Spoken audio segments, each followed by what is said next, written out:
അതൊരു കാര്യം തീർച്ചയാണ്. കാര്യം ഇവർ തമ്മിലുള്ള ഈ ദേശീയ തലത്തിൽ ഇവർ തമ്മിലുള്ള ഈ കൂട്ടുകെട്ടും ഈ കേരളത്തിൽ ഇവർ തമ്മിൽ ഈ ന്യൂനപക്ഷ വോട്ടുകൾക്ക് വേണ്ടിയിട്ടുള്ള ഈ വൃത്തികെട്ട ഈ എന്താണ് ഈ രാഷ്ട്രീയ വൈകൃതവും ഇത് ഈ നാട്ടിലെ ജനങ്ങൾ കണ്ടുകൊണ്ടിരിക്കുകയാണ്. ഇത് രാഷ്ട്രീയ വൈകൃതം എന്നുള്ളതല്ലാതെ മറ്റൊന്നും ഇതിന് പറയാൻ കഴിയില്ല. ഇത് കണ്ടുകൊണ്ടിരിക്കുന്ന ചിന്തിക്കുന്ന ജനങ്ങളുടെ മനസ്സിൽ ചില തീരുമാനങ്ങൾ ഉണ്ടാവില്ലേ? തീർച്ചയായിട്ടും ഉണ്ടാവില്ല. അതൊന്ന്. മറ്റൊന്ന്, അടുത്ത പ്രധാനമന്ത്രി നരേന്ദ്രമോദി സർക്കാർ അധികാരത്തിൽ തുടരും എന്നുള്ളത് ഈ പറയുന്ന എല്ലാവർക്കും വളരെ വ്യക്തമാണ്. ഈ എതിർക്കുന്നവർക്കും അറിയാം, ഒരു സംശയവുമില്ല, അതറിയാം. അങ്ങനെ ജയിക്കാൻ പോകുന്ന, രാജ്യം ഭരിക്കാൻ പോകുന്ന ഒരു പാർട്ടിയുടെ ഒപ്പം നിൽക്കണം എന്ന ഒരു ചിന്ത നമ്മുടെ വോട്ടർമാരുടെ ഇടയിൽ ഉണ്ട്. അത് വളർന്നിട്ടുണ്ട്. പ്രതിപക്ഷ ചേരിയിലെ എല്ലാ രാഷ്ട്രീയ പാർട്ടികളും ആവർത്തിച്ച് പറയുന്നത്, ഇവിടെ CPM-ഉം കോൺഗ്രസും എല്ലാം പറയുന്നത് ഈ മിഷൻ 400 ഒക്കെ മുന്നോട്ട് വെക്കുമ്പോഴും മുട്ടടിക്കുന്നുണ്ട് BJP-ക്ക്. അതൊന്നും പ്രാബല്യത്തിലാകില്ല, അന്നൊന്നും യാഥാർത്ഥ്യമായിട്ട് ഒരു ബോധവുമില്ല എന്ന് തോന്നുന്നിടത്ത് വെച്ചാണ് ഈ കലാപാഹ്വാനങ്ങൾ എന്നുള്ളതാണ്. നിങ്ങളുടെ എല്ലാ ഒരു കാര്യം, 2014 ഒരു ചുക്കും നേടില്ല. ഞങ്ങൾ ആവർത്തിച്ച് പറയാം, ഒരു ചുക്കും ഇന്ത്യ രാജ്യത്ത് BJP പരാജയപ്പെടും, ഒരു തർക്കമില്ല.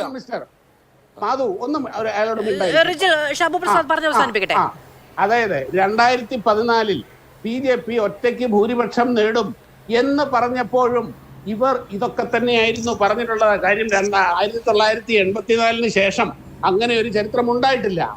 2019 കൂടുതൽ ഭൂരിപക്ഷത്തോടുകൂടി അധികാരത്തിൽ തിരിച്ചെത്തും എന്ന് പറഞ്ഞപ്പോഴും ഇവർ ഇതൊക്കെ തന്നെയായിരുന്നു പറഞ്ഞിട്ടുള്ളത്.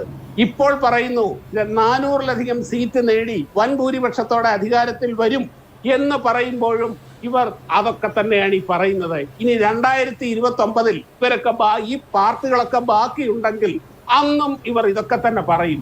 ഇങ്ങനെ ഇതൊക്കെ പറഞ്ഞുകൊണ്ട് കാലം കഴിക്കാനാണ് ഇവരുടെ വിധി. ഈ പാർട്ടികളൊക്കെ ബാക്കിയുണ്ടെങ്കിൽ എന്ന് നമ്മൾ പറയുന്നത് ഒരു ജനാധിപത്യ രാജ്യത്ത് ഇരുന്നു കൊണ്ടാണ്. ഇവിടെ തിരഞ്ഞെടുപ്പും ജനാധിപത്യവും ബാക്കി ഉണ്ടാകില്ല എന്ന് അവർ പറയുന്ന ആരോപണത്തിന് സാധു നൽകിയാണോ? അല്ലല്ല. ഇവിടെ എത്ര പാർട്ടികൾ നാമാവശേഷമായി പോയിട്ടുണ്ട്, എത്ര പ്രസ്ഥാനങ്ങൾ അവരുടെ പൊളിറ്റിക്കൽ ജീർണത കാരണം നശിച്ച് നാറാണക്കല്ല് പിടിച്ചു പോയിട്ടുണ്ട്. അങ്ങനെയാണ് ഈ രാഷ്ട്രീയ ഇപ്പൊ CPM ത്രിപുരയിൽ നിന്നും ബംഗാളിൽ നിന്നും അനിൽ സ്പ്രേ പോയല്ലോ, പൊടി പോലും ഇല്ലാതെ കണ്ടുപിടിക്കാനുള്ള അവസ്ഥയായില്ലേ? കോൺഗ്രസ് എത്ര സംസ്ഥാനങ്ങളിൽ ഒന്നുമല്ലാതായി കഴിഞ്ഞു. രാജ്യം ഭരിച്ചിരുന്ന പ്രസ്ഥാനം ഇന്ന് ചുരുങ്ങി ഇപ്പൊ അറബിക്കടലിന്റെ വക്കിലെത്തി നിൽക്കുകയാണ്.